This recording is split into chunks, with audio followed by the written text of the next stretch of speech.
Está começando mais um Instruído na Verdade. Graças a Paz, amados, estamos começando mais um Instruído na Verdade. E no Instruído na Verdade de hoje nós vamos se basear no livro de Jó, na história de Jó, onde vamos ver, que é como, passar os momentos de crise. Vamos, na verdade, fazer uma autoanálise de que maneira, de que forma nós temos respondido quando nós estamos diante de uma crise, diante de ventos, de tempestade, ventos contrários contra a nossa vida, quando algo, acontece de ruim com nós, qual é a nossa resposta? Como cristão, como servo de Deus, de que maneira você tem respondido às crises na tua vida? Você tem desistido, tem parado, tem achado que não vai conseguir sobreviver, tem murmurado contra Deus, nós vamos ver que na vida de Jó, o que definiu ele como aquilo que Deus descreveu que ele era, um homem íntegro, um homem fiel, com a sua fidelidade inabalável, foi as suas respostas diante das adversidades, diante das crises. Então, isso que nós vamos entender hoje. Quero que você possa ler aqui conosco, em Jó 42:2, que já é bem no finzinho do livro, já é a conclusão, que diz assim: sei que podes realizar tudo quanto desejares. Absolutamente nenhuma das tuas ideias e vontade serão frustradas. Aqui nós vemos que Jó ele chega nessa conclusão depois, de uma longa caminhada com Deus, de dificuldade, de vento, de tempestade, mas ele chega nessa conclusão que Deus está no controle de tudo, que Deus tem todo o poder, toda a autoridade e que nenhum dos seus planos podem ser frustrados. E nós temos que ter essa mesma, fé de Jó, de acreditar nisso, de crer nisso, de entender isso para a nossa vida. Então vamos fazer aqui uma introdução do livro para podermos compreender melhor e entrar na questão das respostas de Jó diante das adversidades. Né? Aqui o livro de Jó, uma obra poética do Antigo Testamento, da Bíblia, que explora o sofrimento do justo, a soberania de Deus, a história de Jó, que é um homem justo, rico, que perde tudo, mas permanece fiel. Serve para instruir a geração atual na fé diante da aparente injustiça. O livro ele é estruturado, em torno do lamento de Jó, a resposta de Deus, ali o questionamento de dos seus amigos, e a restauração de Jó. O principal aspecto do livro é que Jó era um homem justo, Jó era um homem justo, de grande integridade, temente a Deus, né? Vivia na terra de Uz, cercado de riqueza e uma família amorosa, né? O segundo aspecto é a prova de Jó, por permissão de Deus, Satanás desafia a fidelidade de Jó e levando, a uma série de tragédias que os despojam de seus bens, filhos e saúde. Também vemos o sofrimento e a fé, destacado no livro de Jó, apesar da intensidade de sua dor, da perda, de tudo. Jó ele mantém a esperança e a confiança em Deus, questionando o sofrimento, mas nunca renunciando à sua fé, permanecendo com a sua fé inabalável. Tem o debate, com os amigos, três amigos de Jó, eles tentam explicar, justificar o sofrimento de Jó, que Jó estava vivendo, mas através de um moralismo que sugere que o sofrimento é sempre resultado de pecado. Isso é algo errado, contrário ao que Jó realmente estava vivendo.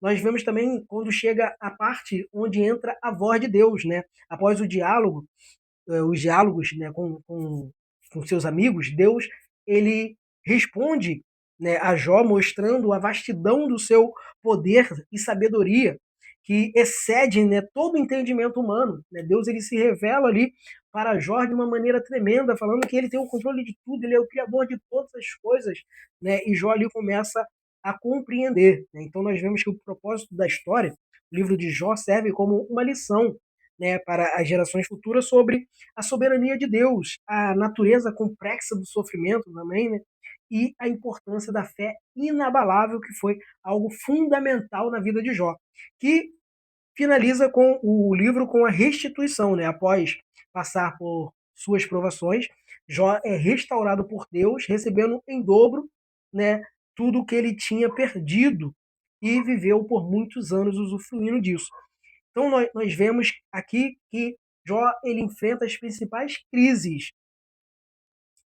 que um ser humano pode enfrentar, porque ele enfrentou, né, crise financeira, luto pelos seus filhos, ele enfrentou enfermidade, crise familiar, né, ali com sua esposa, ele teve decepção com as amizades e teve um momento de solidão terrível, né, que são coisas que são suficientes. Uma dessas coisas já é suficiente para fazer muitas pessoas desanimar, muitas pessoas, né, entrar em depressão, muitas pessoas desistir da vida, desistir de uma vida com Deus, né? Uma dessas crises, né, já leva pessoas a isso. Imagine sofrer todas elas como ele sofreu. Porém, a sua resposta é algo maravilhoso que fez ele mostrar verdadeiramente, né, que ele era um homem íntegro, temente a Deus e com a sua fé inabalável.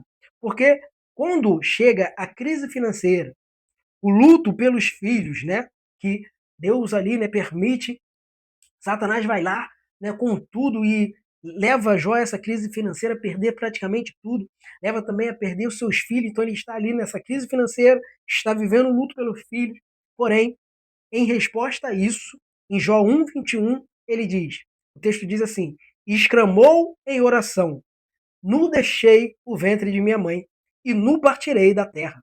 Yahvé deu, e Yahvé o tomou. Louvado seja o nome do Senhor.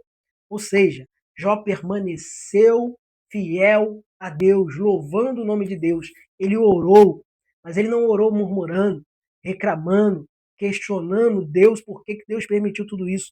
Mas ele permaneceu adorando a Deus. Ele entendeu que tudo que ele tinha era porque Deus permitiu ele ter. E não para aí os sofrimentos na vida de Jó, né? Como nós falamos, a crise. Agora ele entra na crise de uma enfermidade terrível, que o texto diz que pegou da planta dos pés até o alto da cabeça, tumores, né? Tanto internamente, saindo para o exterior, deixando Jó totalmente enfermo. Uma enfermidade terrível. Não bastava só o sofrimento interno pelas perdas, mas agora também essa enfermidade destruindo ali a sua saúde. E aí também tem a crise familiar com sua esposa, porque a esposa vê ele naquela situação, ela questiona, né? E ela diz, Jó 2:10 diz, né, que a 2:9 diz que ela ali ela fala, né, Jó, amaldiçoa esse Deus, seu Deus e morra, né? Ali Jó responde a ela em Jó 2:10. No entanto, ele afirmou, o texto diz: mulher, tu falas como uma louca. Porventura receberemos de Deus apenas o bem que desejamos e não também o infortúnio que ele nos permite? E em todas essas provação, os lábios de Jó não fizeram vacilar e pecar. Ele não murmurou contra o teu Criador. A fé dele era realmente inabalável. Maravilhoso isso. Por isso, o próprio Deus, né, falou com gozo da vida de Jó, né, ali para o nosso inimigo de nossa mente. Ele disse: tem visto meu servo Jó, servo verdadeiro, justo e fiel. Alguns nem acreditam que essa história seja real, que é uma parábola de tanto sofrimento que Jó passou e suportou.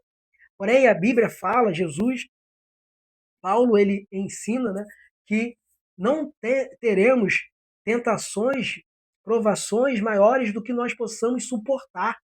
Se Deus permite nós passarmos por algo, é porque nós podemos sim suportar. Ele verdadeiramente conhece a nossa força. A questão é que nós temos que estar atento, porque mesmo permitindo a provação, ele sempre providencia o escape. Ele é um Deus que ele nos socorre, ele envia o escape. Então chega agora a decepção com as amizades, né? Jó, ele enfrenta agora a crise da decepção com as amizades, que é uma crise também que deixa muita gente magoada, traumatizada, né? Que não consegue mais perdoar, liberar o perdão. Porém, com Jó foi diferente. E em resposta, né, a todo esse ataque desse ponto de vista dos seus amigos, que achava que Jó estava passando por aquilo por causa de algum pecado qual ele tinha cometido, Jó, ele diz em sua defesa, Jó 13:15, o texto diz, Jó diz, Deus podera me aniquilar, Deus poderá me aniquilar, mas não tenho outra saída. No entanto, defenderei minhas atitudes e meu modo de andar diante dele. Jó, ele estava convicto que ele estava procurando andar firme no caminho de Deus, sem pecar, sem errar, indo em direção à vontade de Deus. Ele tinha essa convicção e ele estava defendendo essa convicção. Ele não tinha achado, né, um motivo assim claro para ele de por que ele estava passando por aquilo. Ele só entendia que Deus era soberano. E o texto depois diz que Jó ele entra na solidão total, porque todos abandonam ele, sua esposa, seus servos, seus amigos, né? Todos deixam ele ali com a sua enfermidade, com o seu luto, com a sua, né, suas crises, um abandono que eu digo de estar perto, né? Porque a sua esposa ela não o abandonou ele, não largou Jó. Mas naquele momento, chega um momento que Jó está se sentindo totalmente sozinho. Porém, ele diz em Jó 19:25, ele diz assim: Contudo, eu sei que meu Redentor vive e que no fim se levantará para me defender e vindicar, ainda que eu esteja no pó do meu túmulo. Aqui Jó faz cita um versículo muito conhecido que é: o meu Redentor vive e em breve se levantará ao meu favor. Ele crê nisso. Isso é poderoso, porque o Redentor nos tempos bíblicos era alguém que verdadeiramente podia socorrer, né, um familiar. E o texto diz que, né, no 42, que Jó ele é restituído em dobro tudo aquilo que ele tinha. O texto diz ali que parentes de Jó, né, eles vêm de vários lugares e começam ali a abençoar Jó financeiramente. E ali Jó consegue, né, multiplicar novamente os seus bens. Ele tem mais 10 filhos, né, também. Além dos 10 filhos que agora não estavam com ele, ele tem mais 10 agora que Deus permite ele ter. Deus restituiu. Deus se levantou verdadeiramente como redentor de Jó. Enviou o socorro até Jó. Porém, Jó aqui, 19:25, diz que vindicar ainda que eu esteja no pó do meu túmulo. Ele fala que ainda que ele estivesse morto, futuramente, Deus, o Redentor dele, ia se levantar. Aqui é um apontamento para Cristo, para Jesus, que é o nosso Redentor, que é aquele que verdadeiramente pode nos socorrer, nos erguer, mudar a nossa história, o nosso estado atual. E o interessante aqui que eu vejo uma visão de Jó também para a eternidade.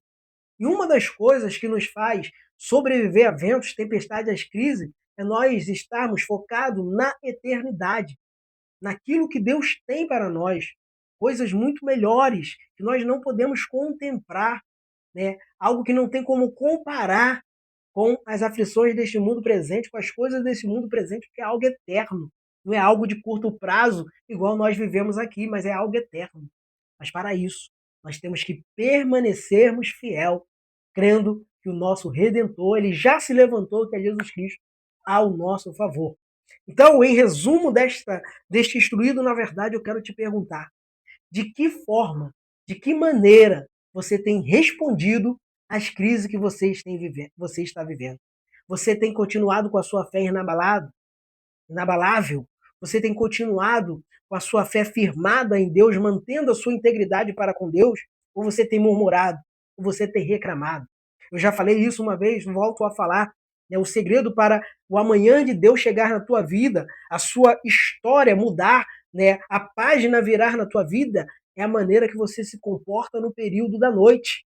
O texto diz: o choro pode durar uma noite, mas a alegria vem ao amanhecer. Mas como você tem se comportado no período da noite, no período de crise, no período de vento, tempestade, de aflição, está tudo dando errado? Você está reclamando? Você está murmurando? Você está pensando em desistir? Ou pelo contrário, você está louvando, adorando, orando a Deus, né? Crendo nele, que ele está no controle de tudo, acreditando que ele tem todo o poder e toda a autoridade e ele vai se levantar ao teu favor? Se você está permanecendo fiel no período da noite, creia que o amanhã de Deus vai chegar na tua vida. Amém? Então, esse foi mais um Instruído na Verdade. Fez sentido para você? Pega o link e compartilhe com o máximo de pessoas que puder, para que essa mensagem alcance mais corações. E te espero no próximo Instruído na Verdade. Fique na graça e na paz de Jesus Cristo.